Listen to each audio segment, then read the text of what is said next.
Donnie and Dolly. The team is supported by ableauctions.ca.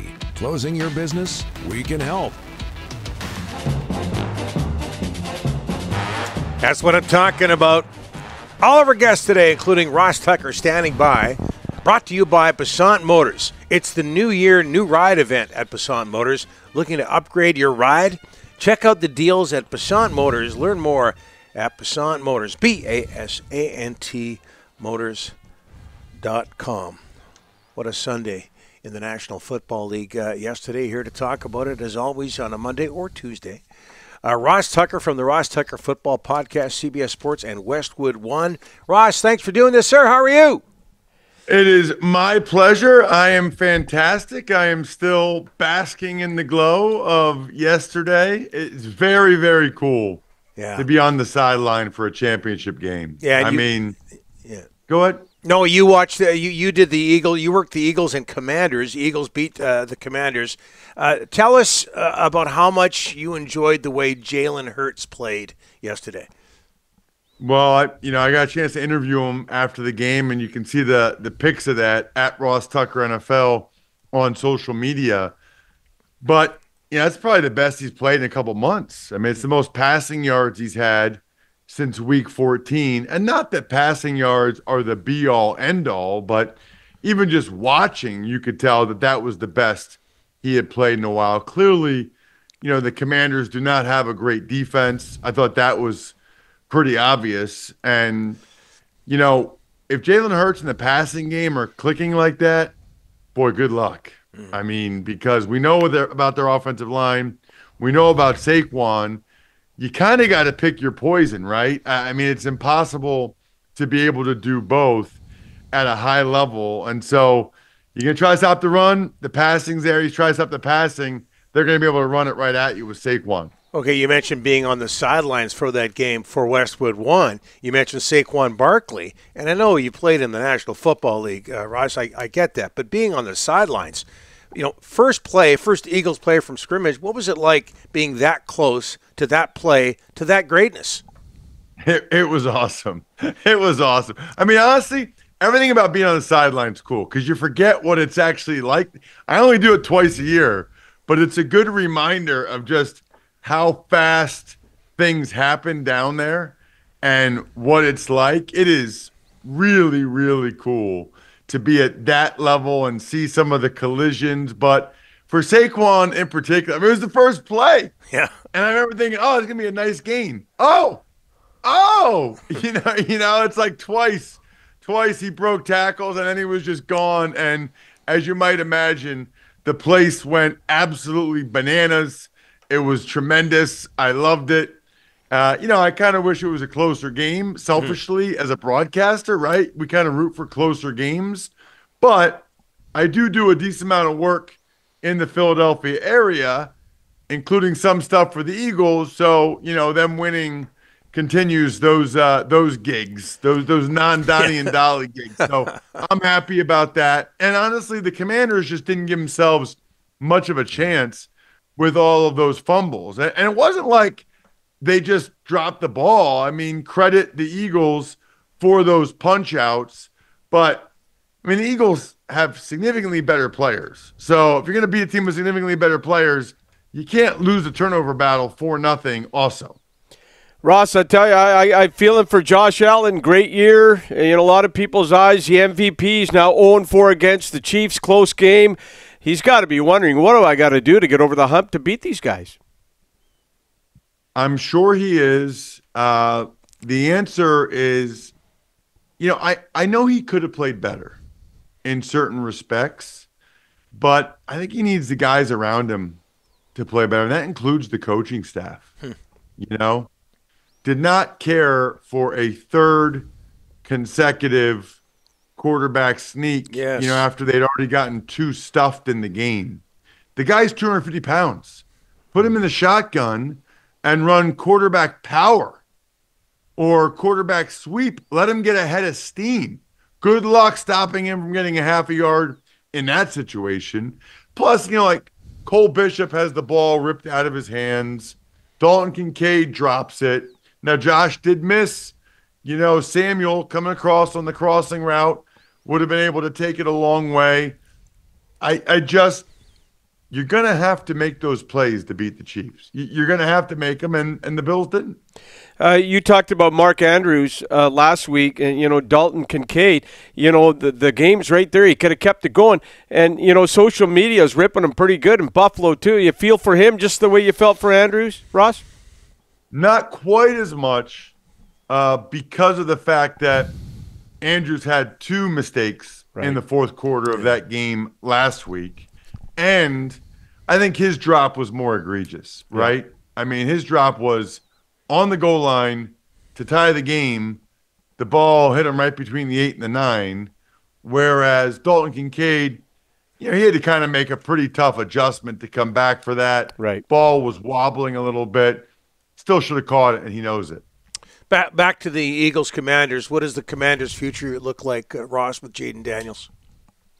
Very, very, very bright. Mm-hmm. So you combine the best rookie we've ever seen with the fact that most of the guys they brought in this year, Bobby Wagner, Frankie Louvu, Mikey Sanders-Still, Chin, even some of the guys on offense, Allegretti. I mean, Brandon Coleman at left tackle. This front office for the Commanders is legit. I mean, those guys know what they are doing, and they're going to be able to bring in better players for them. So they have enough talent to compete, with a team like the Eagles on a more level playing field. We'll get to your Super Bowl prediction in a bit here, Ross. But moving on from yesterday's action, the Raiders. Are you okay with the Raiders hiring 73-year-old Pete Carroll as their head coach? Of course, yeah, I am. A couple of things that I think are interesting about it. Number one is, on some level, Brady picked 73-year-old Pete Carroll over, 72-year-old Bill Belichick? Yeah. I mean, he could have offered the job to Belichick, the young right? guy. I mean, he could have hired Belichick. So I think that says something about something. I haven't seen anybody comment on social media about that, which is mind-blowing to me. Maybe people have. And then the thing I would say, people that were worried about Pete Carroll's age, guys get fired after a year or 2 or 3 all the time now. I mean, 3 years in the NFL is it's like dog years. I don't even know how the math works for dog years. We've never had a dog. How many is it? 7 years? Seven. Yep. 7. Okay. So it's like NFL years are like dog years. 3 years in the NFL is like 21 years. If Pete Carroll's there for 3 years, that'd be amazing. Change the culture around, get some positivity going. I like the hire. I really do. And what about Brian Schottenheimer in Dallas, Ross? Glad you asked me this, because let me be the only person that submits to you that this might be a really good hire. I'll tell you why. Okay. I know he was never and I said this on social media and on my show this morning, the Ross Tucker podcast, but I know he was never a hot shot, head coach candidate as a hot shot coordinator. But I thought he did a really good job with Mark Sanchez those 2 years when they went to the AFC Championship game, Sanchez's first 2 years. And then, so often we get so enamored by these hot shot coordinators, they stink as head coaches. It's like a very different skill set. Very different, right? It's not about the plays you call anymore. It's about how you command the room, the culture you set, the staff you hire, all those things. What if Brian Schottenheimer was a good coordinator, but a great head coach? Very possible. Then you get to the fact, Marty Schottenheimer is probably the best head coach I ever had.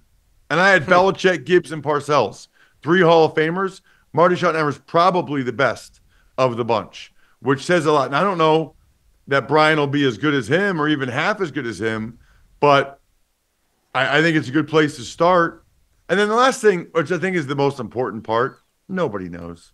2016, Doug Peterson was considered like the worst head coach hire. He wins the Super Bowl with the Eagles in 2017, right? I mean, Nick Sirianni 4 years ago, who's that guy? Really? They hire him? Playoffs 4 straight years, second Super Bowl in 3 years. Pretty darn impressive. Okay. We're going to test your broadcasting skills here, Ross. They are excellent, as everybody knows. Super Bowl prediction, followed by my front page story. Go for it. Ooh. Feels like it's early for a Super Bowl prediction. I feel like I need to let it marinate a little bit. Okay, let's wait till next week then, because we've got you next week. Now that I think about it, 2 weeks to go. Yeah, I need to let it marinate a little. It's funny because if it's I'll give you this tidbit. If it's a close game, boy, I like the Chiefs. I mean, they win every close game, but I think the Eagles are more talented, and I think the Eagles could win just like they could have won a couple years ago, but it was a close game, so they didn't.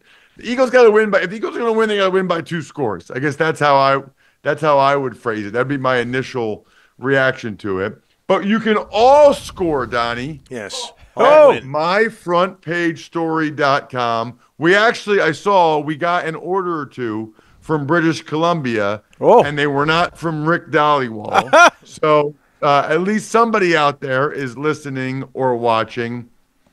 In all sincerity, I know I've talked about this a lot. I'm kind of a sentimental person. I really believe in telling people how you feel about them and making sure the loved ones in your life know how special they are to you. Life is short, man. Tell her how amazing she is with a custom story, professionally written, looks like it's on the cover of the newspaper, it's framed. She will cry, you will win. It's the gift that keeps on giving. It'll be hanging up in your house forever. myfrontpagestory.com, myfrontpagestory.com. Okay, ruminate about the Super Bowl, and we'll talk to you next week. What an exciting time in the National Football League. Always exciting to have Ross Tucker on our show. Thanks for this, sir. Sounds great. See you guys.